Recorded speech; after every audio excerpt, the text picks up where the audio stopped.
Okay, we're back. This is episode 8 of Doctor Who, series 12. Okay. I liked it, but it bored me, I'll be honest. This episode I was sort of, it was a mashup in my head, because I was going to watch it live, and then I sort of forgot, and then I had to watch on iPlayer again. But this time, I'd heard that there was a Mary Shelley episode with a Cyberman, like before the series aired, and I was like, oh, they're stealing another idea from Big Finish, but it could be interesting. It was last time they did Spare Parts, but made it into World Enough in Time and the Doctor Falls. That was an interesting story. I liked that one. It's probably one of my favourites from the more recent Doctor Who. But I'd be honest, I heard that those Cybermen were going to be in the finale. Or I thought that the Cybermen were going to be in the finale. Actually, no, I didn't. No, I knew the Cybermen were going to be in the story, and then we had the whole Jack sort of teaser from episode 5.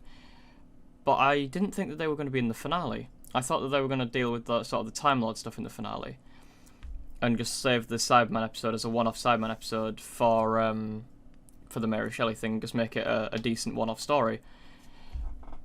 And God, I wish they would have just done that. This episode isn't a standalone story. This is a prelude. This is the utopia of this series, in my opinion. This episode will lead straight into, by the looks of it, the next episode, which is a 2-part finale. Ascension of the Cybermen and the Timeless Child. Oh, sorry, the Timeless Children. So, it annoys me to an extent, because I feel as though they could do something really interesting with Mary Shelley, obviously the writer of Frankenstein, seeing a Cyberman and sort of having inspiration to write a story about someone who's been put together with multiple parts, even though that's not really what a Cyberman is, but you can bend the truth a little bit.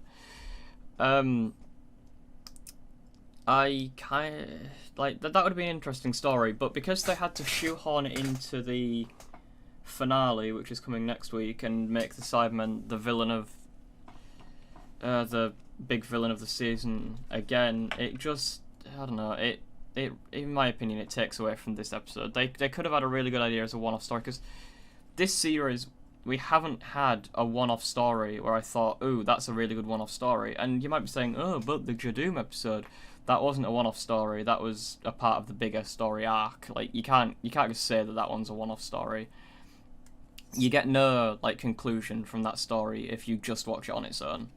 I'm thinking a good story like, I know that I personally didn't find, and I don't know, fans might hate me for this, I didn't personally like Blink that much, but I know the impact of it, and I know that it is a good story. Stories like the one that I do like from the same series, Human Nature and Family of Blood. 2-parter, yeah, but they're still a self-contained story. Stuff like that, like just good story. Dalek, technically that fits in with the sort of finale of that series 1. But at the same time, it completely doesn't, and it holds its own as a standalone story. And that's the perfect example, a standalone story with a big villain, probably the biggest villain Doctor Who has, the Daleks. It can work to just have an episode with one villain, well, not one villain, but like one main villain, and just have it.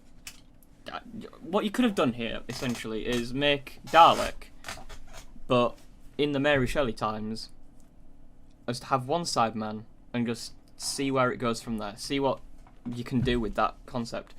There's loads of things from this series that I could nitpick about and say how, in my opinion, they keep focusing on the thing that isn't interesting, and they keep doing it every time. But like I said at the start, I'm going to sort of sum it all up at the end once I've sort of done all the first thoughts.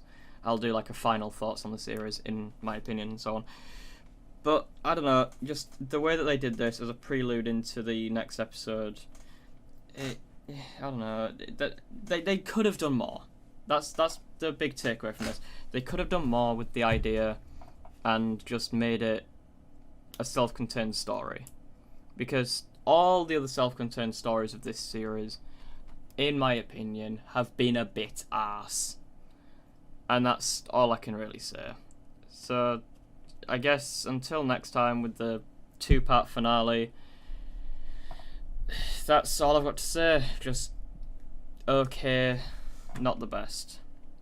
So yeah, come back next time. Hopefully we'll have better stuff next time.